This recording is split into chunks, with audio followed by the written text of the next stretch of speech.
Hey there, it's Dee and Lisa. We are going to show you how we do the baby wipe method when we paint things and also in our classes. Show them what we do, Dee.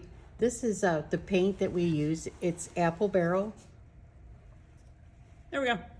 Sorry. You can use any acrylic paint. We just like that because it's cheap and we like Yes, it and it's we good. like it, and it's thin. The reason why we like to do the baby wipes is because it looks like stain. It keeps the boards from warping, and it dries quickly. It also doesn't add any depth to your board. Like if you've got to fit it in a slot or something, sometimes if you're brushing with a paintbrush, it gets kind of thick. Yes. So this is just faster. So the first thing you do is you take a baby wipe, you fold it in half, then you fold it in half again. This gives you more control of the paint. Plus it just lasts longer. It's more controlled.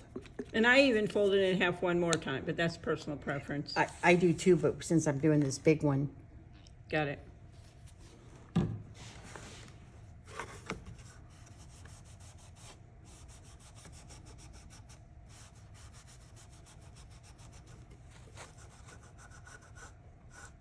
She's being nice and neat. I tend to slop it on, but either way, however it works, just get it on there, right? That's right. And also this color helps cover up the char marks. Here, I'll add some more for you. Thank you. Like that noise. Is that a paint noise? That is a paint noise, but only burnt umber. Yes.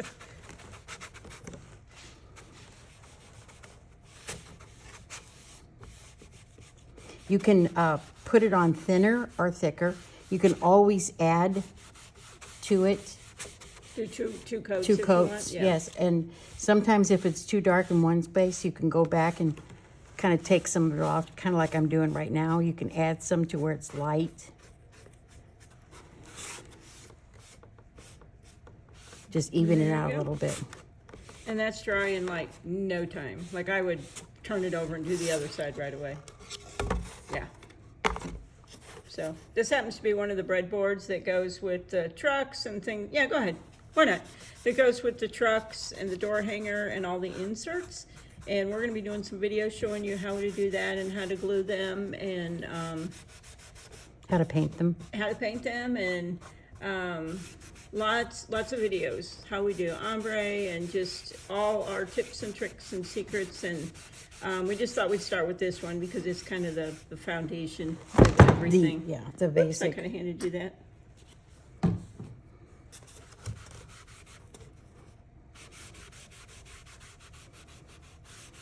So nothing special, pretty easy, but it goes way faster. Those of you who use brushes, try some baby wipes. Also, that it doesn't show the brush marks when you use the baby wipes. Yep. And like Lisa said, it doesn't give it any depth. Like sometimes if you're brushing paint, it will. And then I keep that brown cloth, and we'll show you why in some of the other videos using for shading, but I always just put it aside and I keep it. And so another video, Dee's going to be doing this really cute fall gnome, and she's just going to do the back of it with her paint and get that out of the way, and then we'll be done here. You don't need much on a little piece, obviously. Yeah, because there's still a lot on your cloth. But you also don't want it to be too thin because then the char marks will show through. Too dry, too paint-free. When you have something very fragile, you want to not really wipe hard. You just, because you could pop it off. Like these little stemmy things, tassel things, corn things, whatever those things are. Whatever they are. Now, what I do on this piece is I go ahead and do the whole front of this too, only because I want the corn stalks not to be bright. I like them to be muted. And when you're gluing it, if you are off just a bit, it helps hide it, hide the mismark. All right. If you're doing something that might hang off. Like this one has a pumpkin, but sometimes they don't. They just like hang off a little bit. You always want to do the back. You always want to do the back of those things that could possibly hang off, like flowers or things like that. Especially if you're doing anything to sell. If it's just for you, it really does help the wood, because we seal everything. It keeps it from warping. But if you're going to sell it, you definitely want it to have a nice finish back. You don't want raw wood. Right. So, anyway. And sometimes you just want to give it some muted or some shading like this, and then I'll take a marker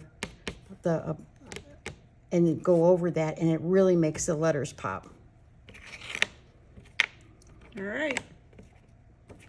So this is going to be in our new group, and as always, if you have any questions, you can leave them, and we'll answer them for you. All right. Thank you.